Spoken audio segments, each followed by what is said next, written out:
Hello, and welcome back, dear listener. Tonight, we step into the quiet corridors of Blackwater Abbey, a place where storms rage against ancient stone and vows of peace conceal far darker secrets.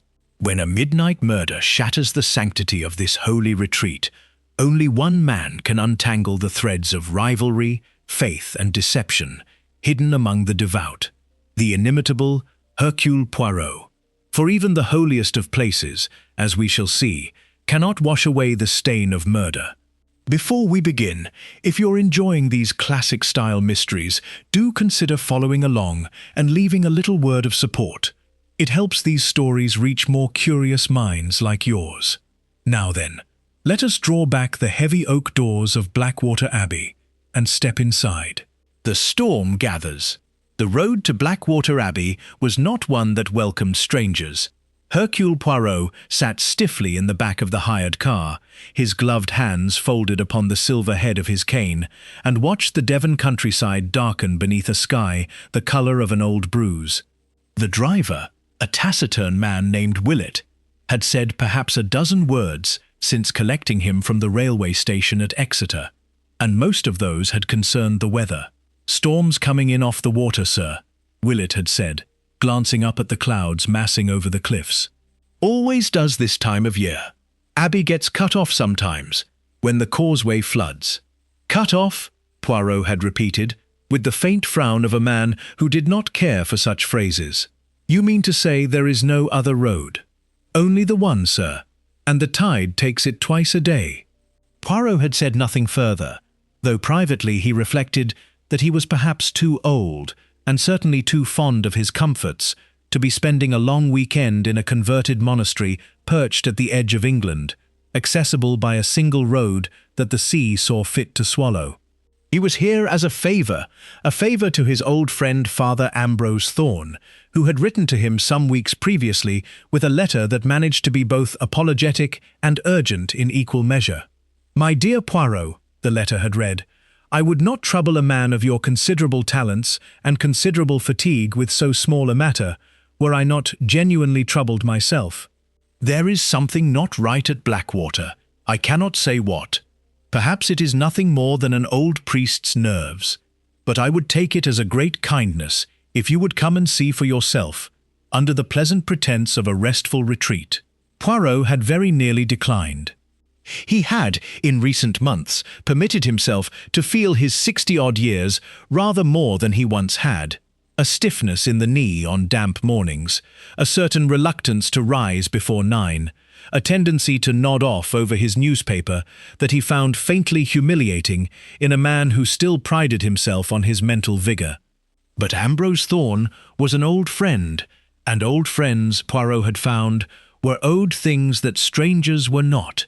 And so here he was, watching the hedgerows give way to bare grey cliffs, and the cliffs give way, at last, to Blackwater Abbey itself. It rose from the headland like something that had grown there, rather than been built. Grey stone gone black, with centuries of rain, its narrow windows watching the approaching car with the patient indifference of the very old. A bell tower, roofless now, stood at one corner like a broken tooth. Beyond it, the sea was the colour of pewter and restless. "Founded in the 1200s, they say," Whodunit offered, slowing the car onto the narrow causeway. "Monks lived here till Henry V had his troubles with Rome. Been all sorts since. A farmhouse, a girls' school. They say a smuggler used the crypt once. Now it's Father Thorn's retreat house. Prayer and quiet, and paying guests to keep the roof on." The car rattled over the causeway, water lapping close on either side, and came to rest in a gravelled courtyard where a handful of shapes were visible through the thickening dusk, figures in dark clothing, moving with the unhurried purpose of people accustomed to silence. It was Father Thorn himself who came to greet him, wrapped in a black cassock, too thin for the wind, his round face wreathed in the particular relief of a man who has been waiting rather longer than he expected to. "Poirot, my dear fellow, you came, but naturally I came, mon ami, though I confess I had hoped for rather better weather in which to do it. The storm will hold off till tonight, I think, Thorn said, though he glanced at the sky as if not entirely certain of this. Come in, you must be perished. The entrance hall of Blackwater Abbey was cavernous and cold, lit by iron sconces that did more to suggest light than to provide it, and hung with tapestries so old their colours had retreated into a uniform, dignified brown.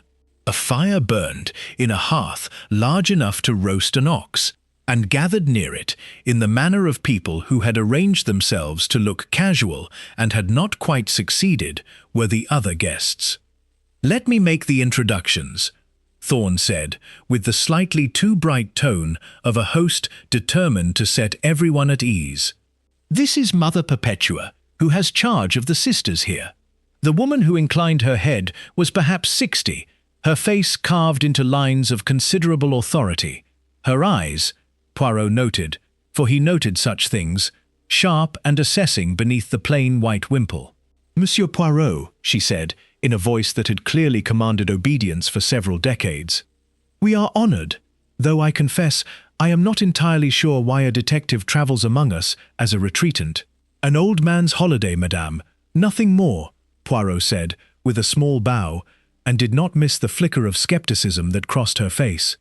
Sister Agnes, Thorn continued, indicating a much younger woman who stood half a step behind the Mother Superior, her eyes downcast in a manner that struck Poirot as practiced rather than natural. She murmured something that might have been a greeting and did not raise her eyes at all. Mr. Edmund Carow, Thorn went on, and a broad-shouldered man in an expensive but rumpled suit rose from his chair by the fire and extended a hand that Poirot shook and found unpleasantly moist. Carow had the look of a man who had eaten and drunk well for many years and slept poorly for at least a few of them. His smile did not reach his eyes. Come for the quiet, same as everyone, I expect, Carow said, though something in his tone suggested he did not entirely believe this of himself. And this is Mrs. Honoria Blackstock, said Thorn, a relation, in fact, of our late benefactor. A very distant relation, said the woman in question, a thin, elegant figure in mourning grey who had not troubled to rise from her chair at all. Her eyes moved over Poirot with the swift, cataloguing look of a woman assessing whether someone was worth her attention, and evidently decided he was not. I am here to settle certain matters of the estate, nothing more.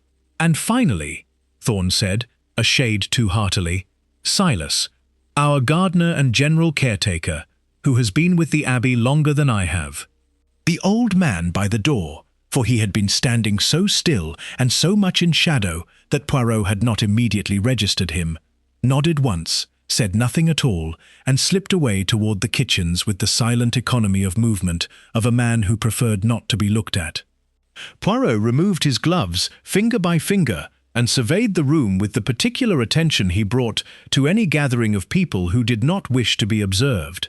6 faces, 6 sets of eyes that had glanced at him and then away. And beneath the crackle of the fire and the polite murmur of welcome, Poirot thought he detected something else entirely. A silence that was not the silence of contemplation, but the silence of people who were, each in their own private way, waiting for something to happen. Outside, the first gust of the coming storm rattled the ancient windows in their frames. Come, said Father Thorn, rubbing his hands together with forced cheer. Let me show you to your room before the weather turns. We keep early hours here, but I think you will find the Abbey has a way of keeping a man awake regardless. Poirot said nothing to this, but as he followed his old friend up the worn stone stairs, he found himself agreeing with rather more conviction than he cared to admit. What the storm left behind. The room Father Thorn had given him was small, whitewashed, and monastic in the truest sense. A narrow bed, a washstand, a crucifix on the wall, and a window that looked out over the black expanse of the sea. Poirot, who preferred his surroundings rather more upholstered, arranged his few belongings with the meticulous care of a man imposing order upon an unsatisfactory situation, and went down to dinner with the distinct sense that he had not been told the whole of anything. Dinner was taken in a long refectory hall, at a table that could have seated 30 and seated 8. The food was plain, a vegetable soup, bread, a little fish, and the conversation plainer still, punctuated by long silences that nobody seemed to find uncomfortable except Poirot himself. It was Edmund Caro who broke one such silence, well into the second course, with the air of a man who had been working up to it. "I don't mind saying it," he announced, to no one in particular. "I shan't be sorry when the reading of the will is done with. No offence to present company." He glanced, not quite subtly enough, toward Mrs. Blackstock. "None taken, Mr. Caro," said that lady, without looking up from her fish. "I imagine we are all eager for matters to be settled." "Matters," Mother Perpetua said, with the faint edge of a woman reasserting control over her own table, "will be settled in God's time, not man's greed." "With respect, Mother," Caro said, "God's time doesn't pay my creditors."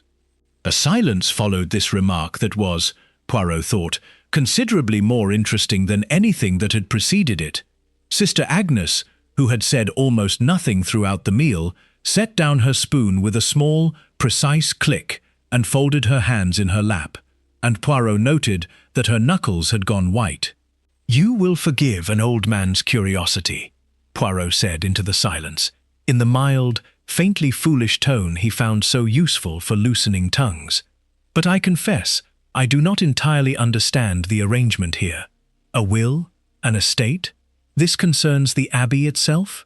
"It concerns," said Mrs. Blackstock, with the clipped precision of a woman who had explained this before and resented having to do so again.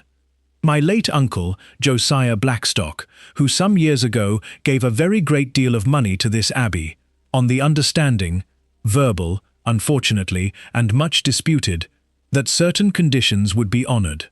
He died 6 months ago. The conditions, I am given to understand, have not been honoured. I am here to determine what is to be done about it." "A generous benefactor," Poirot murmured. "A meddling old fool," said Caro, and then, seeming to hear himself, added, "begging your pardon. I mean only that he attached strings to his generosity that have made a great many people's lives considerably more complicated than they need have been." "Including yours, monsieur." Caro's smile did not falter, but something behind his eyes did. "I'm merely a guest here, Monsieur Poirot, same as you." It was, Poirot reflected as he made his way to bed some while later, a singularly unconvincing statement, delivered by a man who did not appear to believe it himself. The storm broke a little after midnight. Poirot woke to the sound of it. Rain flung against his window in great handfuls, the wind finding every gap in the old stonework and moaning through it like something aggrieved. He lay for some time in the dark, his mind turning over the evening's small strangenesses the way another man might turn over coins in his pocket. Sister Agnes's white knuckles, the flicker of fear behind Caro's bluster, Mrs. Blackstock's cold and total confidence, Mother Perpetua's watchfulness, that missed nothing and revealed less. At some point, he could not afterward say precisely when, for he had drifted toward sleep and away from it several times, he thought he heard, beneath the storm, a door closing somewhere below. He told himself it was nothing, an old building settling into an old argument with the wind. He was, after all, no longer young, and no longer quite so certain that every sound in the night was a clue. He was wrong about this, though he would not learn how wrong until morning. It was Sister Agnes who found the body, a little before 7, when she went to the chapel to prepare for the first office of the day, and found the door already standing open. Poirot was woken by the screaming. He came down the stone stairs rather faster than his knee approved of, cane in hand, to find the entrance hall in a state of controlled chaos. Father Thorn, with his cassock hastily thrown over his nightshirt, his round face gone the colour of old candle wax. Mother Perpetua, already moving with grim efficiency toward the chapel, barking low instructions to a pair of white-faced novices, and Sister Agnes herself sunk onto a bench by the fire, shaking, her hands pressed to her mouth. "What has happened?" Poirot demanded, though some part of him, the part that had spent 30 years arriving at scenes precisely like this one, already knew. "It's Mr. Caro," Thorn said, and his voice broke on the name. "Poirot, mon Dieu, he's dead. In the chapel. The priest swallowed. You had better come and see." The chapel of Blackwater Abbey was a narrow, vaulted space, lit at that hour by grey morning light filtering through high windows, and by the dozen candles that burned always before the altar. Edmund Carrow lay at the foot of that altar, on his back, one arm flung out as though reaching for something just beyond his grasp. His expensive suit was rumpled, as it had been at dinner, but soaked now, not with rain, Poirot saw at once, kneeling with some difficulty beside the body, but with blood, dark and considerable, pooled beneath him on the ancient flagstones. A letter-opener, heavy, brass-handled, the kind kept in any study for opening correspondence, lay some 3 feet away, where it had evidently been dropped or thrown. Poirot did not touch the body. He had learned, many years ago, the value of looking before touching, and he looked now with the whole of his attention, at the wound, at the angle of the arm, at the small brown prayer book that had fallen from Carrow's pocket and lay open upon the stones, its pages fluttering faintly in the draught from the door. "He came here alone," Poirot said slowly, half to himself. "In the night, in the storm, to the chapel.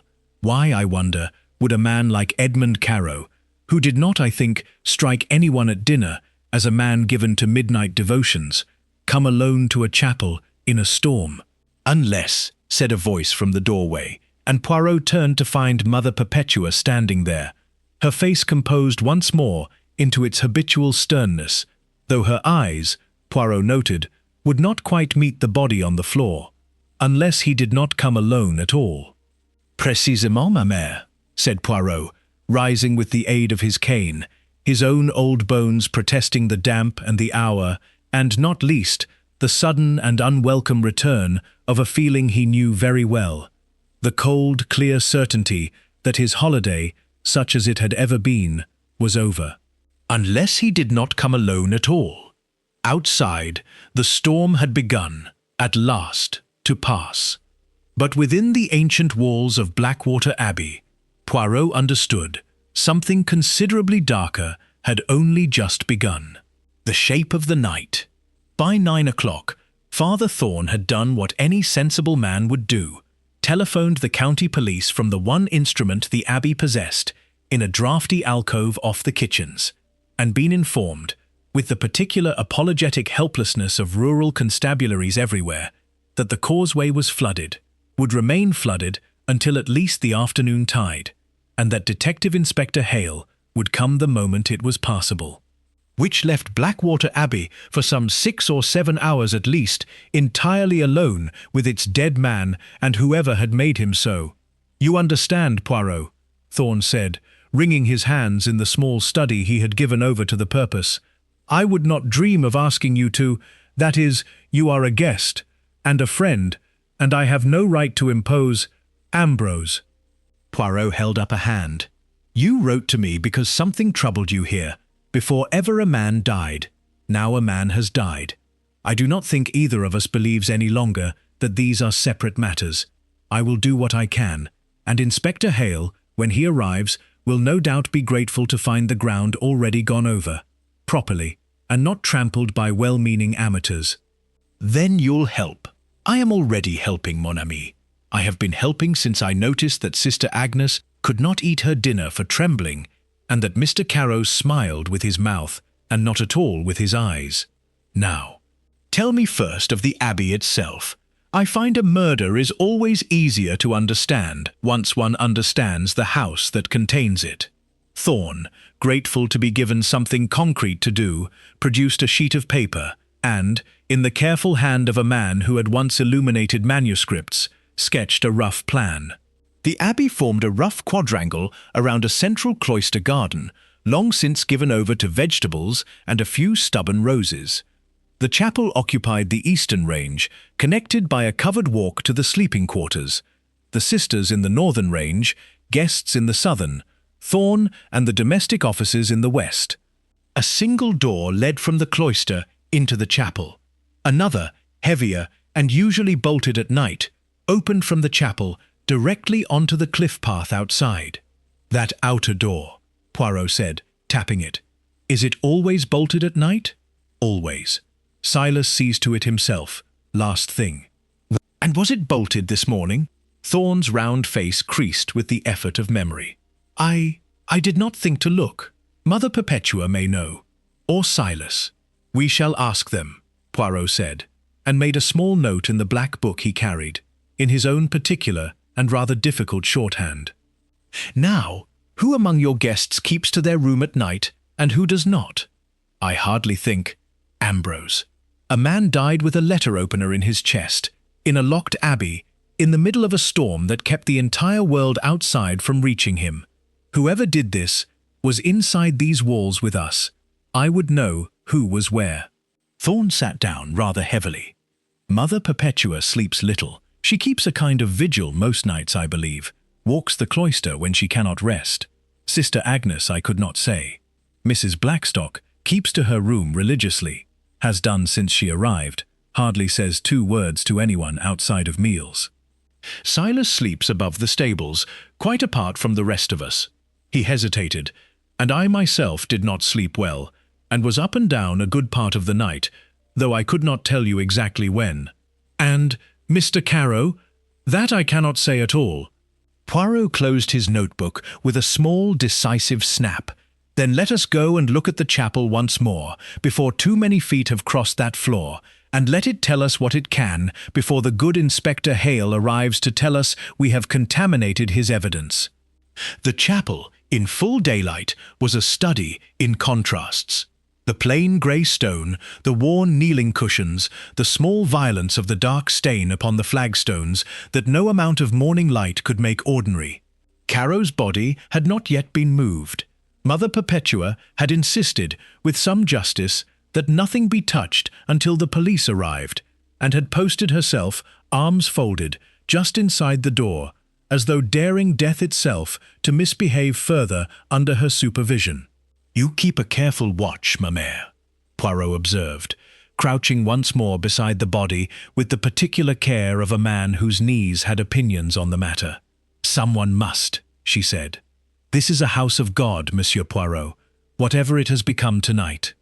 I will not have it further disrespected. A most proper sentiment. Tell me, the outer door, was it bolted when you came?" For the first time, something flickered across the Mother Superior's composed features. The smallest hesitation, quickly mastered. "It was open," she said. "I noticed it particularly because Silas is never careless about such things. I assumed, in the confusion, that someone had opened it since, to fetch help, perhaps. Or, Poirot said, someone came in by it, in the night, and did not trouble to bolt it again on their way out." He rose, brushing at his trousers with the small, fastidious movements of a man restoring order to at least one small corner of a disordered world. "Tell me of the prayer book." Poirot indicated, without touching, the small brown volume that lay still open upon the stones, some feet from the outstretched hand. "It fell from his pocket, I think, as he fell. But a man does not generally carry his prayer book loose in an outer pocket, ready to spill at the first misfortune, unless he had very recently taken it out and put it back in haste. I wonder what he was reading, before he died, that he should have a prayer book out at all, at midnight, in a chapel, with a man, or a woman, he had perhaps not expected to find so dangerous. He crouched again, and though he did not touch the book, he tilted his head to read, upside down, the page it had fallen open to, a psalm. The words faded with much handling. He committed the page number to memory with the same care he gave to everything, and rose once more. "Curious," he murmured. "What is curious, monsieur?" "That a man who spoke, at dinner, of creditors and God's poor timing for paying them, should die with a psalm open in his hand." Poirot's dark eyes moved slowly over the chapel, the altar, the candles burned low, the 2 doors, the high windows through which the grey morning light fell without pity upon the scene below. "I begin to think, ma mère, that Mr. Edmund Caro was not entirely the man he showed us at dinner, and I begin to think that someone in this abbey knew that very much better than the rest of us." Behind him, In the doorway, Sister Agnes had appeared, drawn perhaps by some instinct she could not name, and stood now very still, very pale, her eyes fixed not on the body, but on the fallen prayer book, with an expression Poirot could not immediately read, but which he filed away, as he filed away everything, for later and more careful examination. She left again without a word, but Poirot had seen enough to know that the shape of the night was not yet fully told, and that Blackwater Abbey, for all its silence, had a great deal more yet to say. Confessions half told. Poirot chose to speak with Sister Agnes first, reasoning, as he explained privately to Father Thorn, that a frightened witness spoken to early was worth two spoken to after they had composed themselves. He found her in the small garden within the cloister, kneeling not in prayer but simply sitting, huddled on a stone bench among the last of the season's roses, her arms wrapped about herself, as though the morning's chill had settled permanently into her bones. "Mademoiselle," Poirot said, seating himself beside her with the careful deliberation of a man whose knees required advance notice of such decisions, "you have had a very great shock. I am sorry for it." "I keep seeing him," she said, so quietly he had to lean in to catch it. "On the floor." "I don't think I shall stop seeing him. That is often the way of it at first. It fades, though one does not believe it while it is fresh." He allowed a small silence, then added, gently, "You knew Mr. Caro before this weekend, I think." Her head came up sharply. "What makes you say such a thing?" "A guess, mademoiselle, though not, I think, a poor one. At dinner, when he spoke of God's poor timing with creditors, you set down your spoon very precisely, and your hands went quite white. A stranger's rudeness does not generally produce such a reaction, only something closer to home." For a long moment she said nothing at all, and Poirot, who had learned patience the hard way over many decades, simply waited. "He was not always Edmund Caro," she said at last, so low the wind nearly took it. "Before I came here, before I took my vows, I was Agnes Whitfield, of Bristol. My father had a business. Mr. Caro was his partner. When my father died, 3 years ago, it was found that the business was, that there was very little left. Mr. Caro said it was bad luck, poor investments, the war years catching up with them all at once. I believed him. I had no reason not to." She twisted her hands together in her lap. "I came here not long after, to Blackwater. It seemed a good place to be, when one had lost everything, and did not know what else to do with the losing. And then, some months ago, Mr. Caro arrived here also, as a guest." "As a guest," she echoed, with the faintest, bitterest twist to the word. "He did not recognize me at first, or he pretended not to. I do not know which was worse." "But you recognized him." "How could I not?" Her voice cracked, just slightly, on the last word. "I recognized him, and I said nothing, because what was there to say? I had given up the world, Monsieur Poirot. What use had I, any longer, for its grievances?" "And yet," Poirot said, very gently, "grievances have a way of outliving our willingness to hold them." She did not answer this. She did not need to. "One more question, mademoiselle, and then I will leave you to your garden. Last night, did you leave your cell, at any point, after Compline?" Her eyes, when they met his, were wide and frightened, and, he thought, entirely honest in their fright. "I could not sleep for the storm. I walked in the covered way outside the sisters' dormitory, for perhaps 20 minutes, no more. I did not go near the chapel." "I swear it, monsieur." "I believe you," Poirot said, and found, somewhat to his own surprise, that he did. Mother Perpetua received him in her small office off the refectory, with the composed patience of a woman who had long ago made peace with interruption as the price of authority. "You have spoken with Sister Agnes," she said, before he had asked a single question. "You observe a great deal, ma mère. It is my office too. 30 women live under my care in this house, Monsieur Poirot. I should be a poor mother to them if I did not notice when one is troubled." She folded her hands upon the desk. You will want to know whether I believe her capable of murder. I had not yet asked, but since you raise it, do you? No. The word came without hesitation. Sister Agnes has spent 3 years teaching herself to forgive a man for ruining her father. I do not think a person arrives at forgiveness, however imperfect, and then discards it in a single night for a knife in the dark. Rage does not work backward, monsieur. It only ever works forward, toward the thing not yet let go. A shrewd observation. I have had 30 years to make it, in one form or another.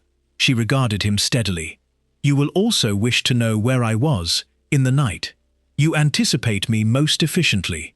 I walked, as I often do, when sleep will not come. I find the cloister a good place for thinking, storm or no storm.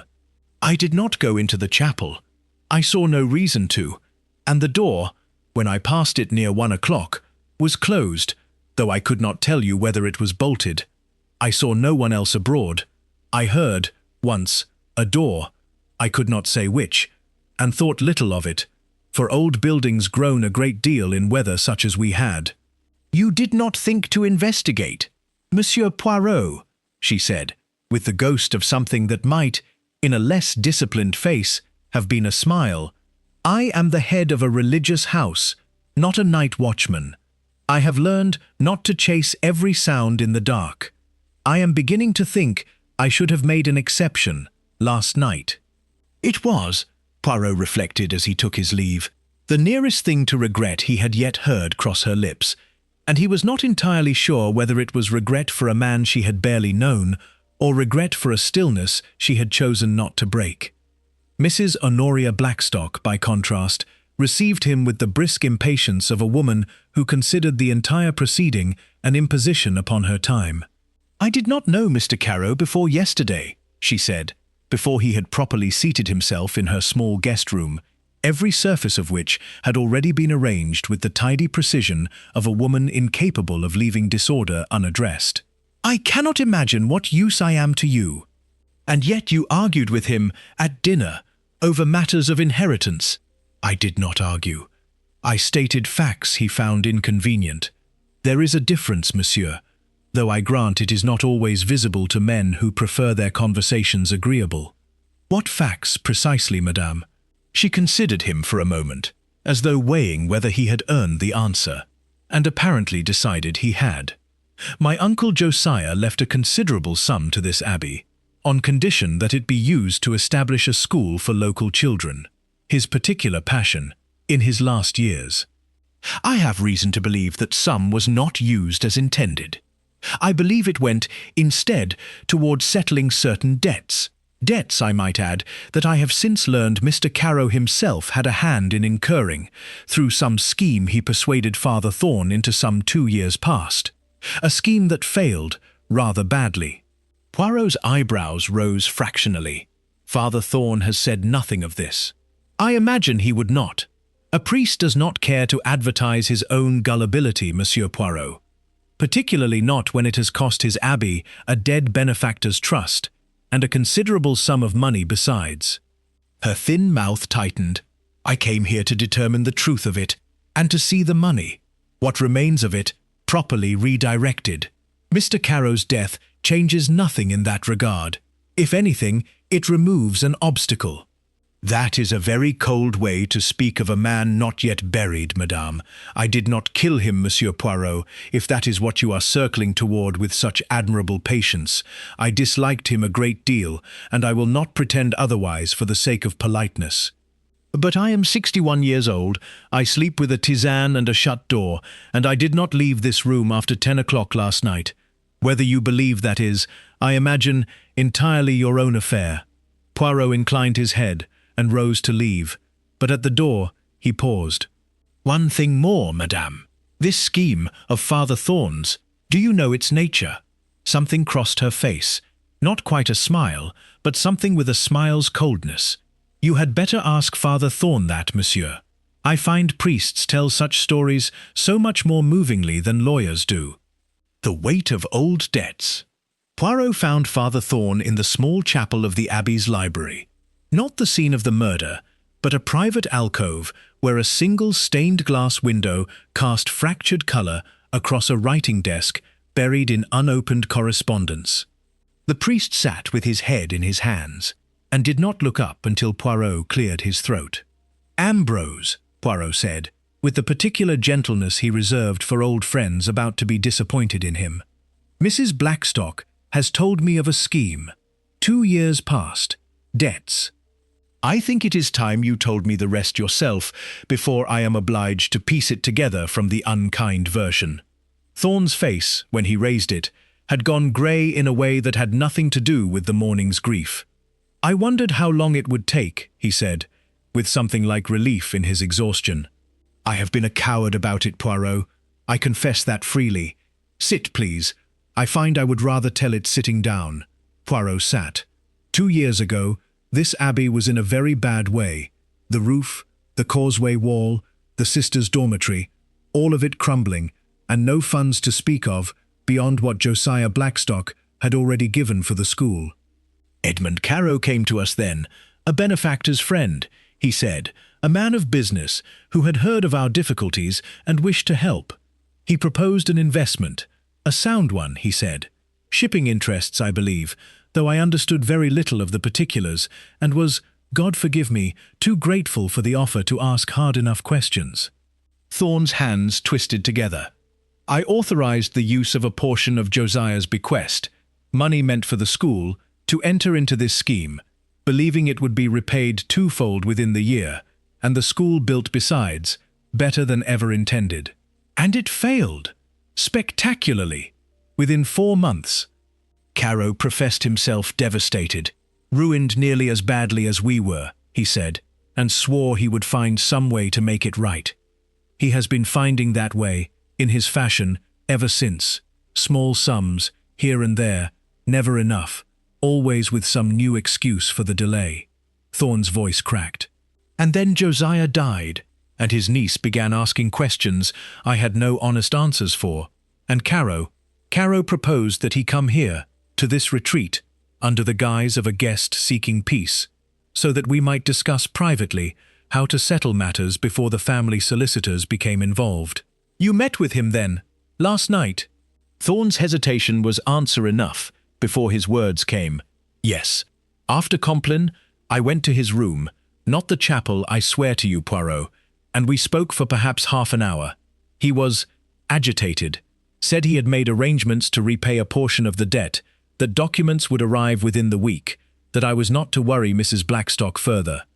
I did not entirely believe him. I have not entirely believed him in some time. But I left him alive, Poirot, alive and irritable, and very much himself, somewhere near 10:30. I swear it upon anything you care to name. Did anyone see you return to your own room? No one. I imagine that is precisely the sort of thing an innocent man says, and precisely the sort of thing that damns him." Thorn looked, suddenly, very old and very tired. "I have failed this abbey twice over, Poirot, once in my judgment, and now perhaps in my alibi. I do not know which failure troubles me more." Poirot regarded his old friend for a long moment, weighing the visible anguish against the plain fact that anguish, in his long experience, was no guarantee of innocence, merely of feeling, and feeling could point in more than one direction at once. "Go and rest, Ambrose," he said at last. "I do not think you killed him, but I think you have carried this secret a great deal longer than was good for you. And secrets, like debts, have a way of coming due at the worst possible hour."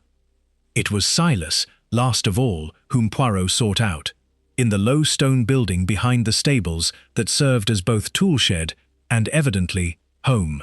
The old caretaker was mending a length of rope with hands too gnarled, Poirot thought, for such fine work, yet moving with a competence that suggested decades of practice. "You'll be wanting to ask about the door," Silas said, before Poirot had spoken a word, without looking up from his rope. "You anticipate me, monsieur. That is twice today I have been so anticipated. I begin to feel rather transparent. Everyone in this house knows what you're here for, sir, storm or no storm.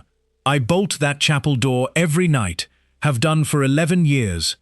Last night I bolted it same as always, round about 9, before the worst of the weather came in. And yet it was found open this morning. Silas set down his rope at last, and looked at Poirot directly for the first time, pale eyes in a face weathered like the cliffs outside. Which means someone unbolted it in the night. And there's only a handful in this house would know where the bolt sits, and how it sticks, and how to shift it quiet-like, without waking the whole place with the noise it usually makes. You are one of that handful, monsieur. I am that. Silas said it without apparent alarm, as a man states a fact of weather. So's Mother Perpetua, who's lived here longer than most. So's Father Thorn, though he's clumsy with his hands, and I'd wager money he'd have woken the dead trying it. And so, I don't doubt, is Mr. Caro himself, seeing as he's had the run of this place these 2 years past, poking about where guests don't generally poke. You did not care for Mr. Caro. The old man's mouth twisted, briefly, into something with no humour in it at all. I've buried 3 roofs worth of donations into keeping this place standing, sir, with my own 2 hands, same as my father did before me, and his father before that. Josiah Blackstock's money was meant to build a school for children who'll never see the inside of one otherwise. That man, he did not use Caro's name, took that money and lost it same as a fool loses coin down a well, and then had the gall to sit at our table and complain of God's timing. I'll not pretend I'm sorry he's dead. I'll only say I didn't do it, and you may believe that or not, as suits you. Where were you in the night? Above the stables, same as always, asleep by 10. Storm like that, a man sleeps through most things, being tired from an honest day's work. He picked his rope back up, a clear dismissal. I'll say this much for free, sir, seeing as you've come a long way and been kind enough not to accuse me outright. That door wasn't opened by force. Whoever went out, or came in, by it, they knew the trick of the bolt. And there's precious few in this house who do. Poirot walked back across the sodden courtyard some minutes later, the tide beginning at last to recede along the causeway, his black notebook considerably fuller than it had been that morning, and his mind turning, with the slow and careful deliberation of a man assembling a mosaic from broken pieces, over a scheme 2 years old, a debt never settled, a bolt that stuck and required a particular knowledge to shift, and a prayer book, fallen open, to a psalm he had not yet had leisure to look up. He suspected, though he could not yet prove it, that when he did, it would tell him something rather more important than any of the 6 frightened, guarded, half-honest people he had spoken to that morning. The tired detective. By the time Inspector Hale finally arrived, a broad, weathered man with the unhurried competence of someone who had policed this stretch of coast for 20 years and seen most of what human nature had to offer. The afternoon light was already failing, and Poirot found himself, not for the first time that day, betrayed by his own body. It began as a heaviness behind the eyes, then a slowness in gathering his thoughts that he did not care for at all. He had slept poorly, had walked more that day than his knee approved of, and had absorbed, in the space of some 6 hours, 6 separate accounts of grief, guilt, and resentment, each of which required its own careful weighing. By the time he sat with Hale in Father Thorn's study to review what had been learned, Poirot was aware, with the particular irritation of a proud man forced to notice his own limits, that his mind was not moving with its accustomed precision. So, Hale said, consulting his own notes, we've a dead moneyman, a debt 2 years old, a nun who's got cause to hate him, a niece who profits by his death, a caretaker who despises him on principle, and a priest with no alibi worth the name. That's rather a lot of motive for one small chapel, Monsieur Poirot. It is, Poirot agreed, and found himself, unusually, saying it through something close to a yawn, which he covered with poor grace. Forgive me. I am not so young as I was, Inspector, and this day has been a long one. Take a rest if you need it. I'll not think less of you for it. I have very little time for rest with a murderer still walking these halls, Poirot said, with more asperity than the moment strictly required, and immediately regretted the tone. He rubbed at his eyes. Forgive me a second time. I am, how do you say, out of sorts.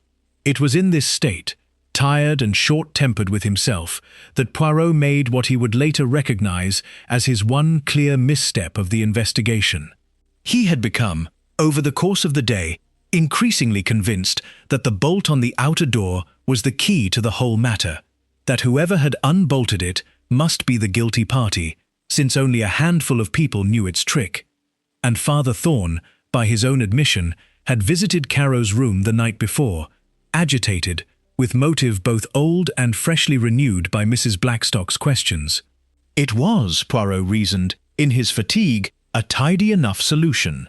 Thorn had gone not merely to Caro's room, but afterward to the chapel, to plead one final time for patience, and in some moment of despair or fury, struck the blow that ended 2 years of slow humiliation. He said as much to Hale, with more confidence than, in retrospect, the evidence entirely supported, and watched his old friend's face, when confronted an hour later, crumple into an anguish so total that Poirot felt, for one uncomfortable moment, that he had done something unforgivable. "I did not kill him, Poirot," Thorn said, his voice breaking entirely.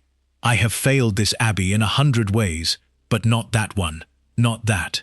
And Poirot, watching him, found himself, for the first time in longer than he cared to admit, genuinely uncertain, not of the facts, which remained as he had assembled them, but of his own reading of them, which felt, suddenly, thin and hastily built, a structure raised in fatigue rather than in the clear, cold light of proper thought. "Forgive me, Ambrose," he said quietly, and rose, and left the room, aware of Hale's curious eyes following him, aware, too, of his own considerable embarrassment. He was Hercule Poirot. He did not accuse his oldest friend of murder on a tired afternoon, and find himself, an hour later, unconvinced of his own case. And yet here he was. He did not go to bed that night, though the household, exhausted by grief and questioning, retired early and in near silence.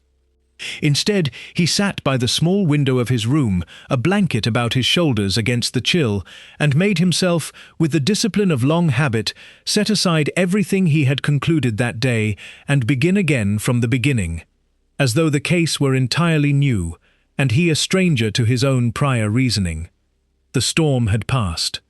The sea beyond the window was calm now, silvered faintly by a moon that had, for the first time in 2 days, found a gap in the cloud. Poirot watched it and thought. The prayer book. He had not yet looked up the psalm. He did so now, drawing the Abbey's own worn Bible from the small shelf in his room, and turning, by the memory of the page number, to the passage in question. He read it once, twice, a third time, and felt, quite suddenly, the particular electric stillness that came, always in the moment before understanding, arrived in full. It was not a psalm of comfort, as he had lazily assumed. It was a psalm of judgment, of debts called in, of hidden things brought at last to light. "For there is nothing covered, that shall not be revealed." Caro had not been reading it for comfort. Someone had shown it to him, or he had been made to read it, forced to confront it, in the last minutes of his life, not as a man at prayer, but as a man being accused. Poirot sat very still, his fatigue forgotten, and turned over, one final time, the accounts he had gathered that day. Not for motive now, which every soul in that house seemed to possess in some measure, but for the one detail that did not yet fit anywhere at all, the bolt that stuck, and required a particular, quiet trick of the wrist to shift without noise. A trick known, Silas had said, to himself, to Mother Perpetua, and to Edmund Caro, who had had the run of the place these 2 years past. But not, Silas had been careful to say, to Father Thorn, who was clumsy with his hands. And not, Poirot sat forward suddenly, his heart quickening, not, so far as anyone had troubled to ask, to the one person in the household who had spent 3 years learning every silent corner of Blackwater Abbey well enough to walk it blind, and who had every reason in the world to want Edmund Caro, of all people, brought at last before a passage about hidden things revealed. "Mon Dieu," Poirot murmured into the quiet room, and reached, with hands no longer tired at all, for his notebook. It is not the door that matters. It was never the door. It is who could open it silently, in a house full of light sleepers, and who would choose, of all the psalms in that book, to leave that one open upon the stones. He did not sleep at all that night, but for the first time since the storm had broken, Hercule Poirot felt, once more, entirely himself. What the chapel revealed. Inspector Hale gathered them in the refectory the following morning, at Poirot's quiet request, once the tide had fully receded, and the causeway stood open once more to the world beyond. The long table that had seen an uneasy dinner 2 nights before now held 6 people who had each spent a sleepless night wondering whether the next knock at their door would be the last one of their old life. Poirot stood at the head of the table, his black notebook closed before him, and for a long moment said nothing at all, a habit he had cultivated over many years, for silence, he had found, unsettled the guilty more thoroughly than any accusation. "I owe an apology," he said at last, "to my old friend Father Thorn, whom I wronged yesterday in my fatigue, by concluding too swiftly and too unkindly. It is a lesson I thought I had learned many years ago, and evidently had not learned quite well enough, that a tired mind builds houses on sand, however confidently it may believe them stone. I ask your pardon, Ambrose." Thorn, hollow-eyed but visibly moved, murmured something that might have been forgiveness. "But a night's proper thought," Poirot continued, "restored to me what fatigue had taken away. And it began, as these things so often do, with a small detail I had too readily dismissed. A prayer book, fallen open upon the chapel floor, to a single psalm." He let this settle a moment before continuing. "It was not a psalm of comfort, it was a psalm of judgment, of hidden things brought at last into the light. I had assumed, foolishly, that Mr. Carow had been reading it for his own solace, before some private reckoning of conscience. But a man does not read himself a psalm of judgment in the middle of the night, unless someone has placed it before him, unless someone wished him, in his final minutes, to understand precisely why he was about to die." Mrs. Blackstock stirred faintly in her chair, though she said nothing. "Then there was the matter of the bolt," Poirot went on. "A stubborn mechanism, requiring a particular, quiet trick of the wrist, known, by Silas's own account, to himself, to Mother Perpetua, and to Mr. Carow, who had made himself familiar with every corner of this house these 2 years past. Not, Silas was careful to note, to Father Thorn, who is clumsy with his hands. And this seemed, at first, to point me toward one who knew the Abbey's mechanics, until I asked myself a rather different question. Not who could open the door, but who did not need to, because they were already within, and needed only for it to appear that someone had come from outside." He turned, slowly, to face the head of the table where Mother Perpetua sat, her posture as straight and composed as it had been every hour since the murder, her hands folded before her exactly as they had been the first time Poirot had seen her by the fire. "You told me, ma mère, that you walked the cloister that night, as you often do when sleep will not come. You told me the chapel door was closed when you passed it near 1 o'clock, though you could not say whether it was bolted. A carefully honest answer, and, I think, a carefully incomplete one, because you did not merely pass the chapel that night, you went in." "This is a serious accusation, Monsieur Poirot," Mother Perpetua said, and her voice did not waver at all. "It is. I do not make it lightly." Poirot's own voice remained gentle, almost regretful. "You have given your life to the care of the women in this house, ma mère. 30 souls, by your own count, and among them a young woman who came to you broken by a man's careless greed, and who found, in your abbey, the first peace she had known in years. And then that same man arrived at your door as a guest, smiling, prosperous, utterly unrepentant, and you watched him sit at your own table and complain of God's poor timing, while the girl he had ruined could not lift her spoon for trembling. Sister Agnes had gone very still, her eyes fixed on the Mother Superior with an expression that was not yet understanding, but was beginning, painfully, to move toward it. And it was not only Sister Agnes, Poirot continued. It was Josiah Blackstock's money besides, a school for children who will now, perhaps, never see the inside of one, lost to a scheme this same man engineered, and never once made proper amends for, whatever small sums he offered as delay dressed up as repayment. 2 wrongs, ma mère, both laid at one man's door, and both of them yours to witness, year upon year, from the head of a table you could not simply rise from and refuse to serve. You are building a very fine motive from very little evidence, monsieur, she said, though something in her stillness had shifted now, the stillness no longer of composure, but of a woman watching a door close that she had known, for some time, must eventually close. I am, but motive alone convicts no one. It was the psalm, in the end, that told me the rest. You did not merely go to that chapel to plead with him, as Father Thorn did. You went to judge him. And being, I think, a woman of profound and genuine faith, you could not do so without placing before him, in his final moments, the very words that justified it in your own conscience. For there is nothing covered that shall not be revealed.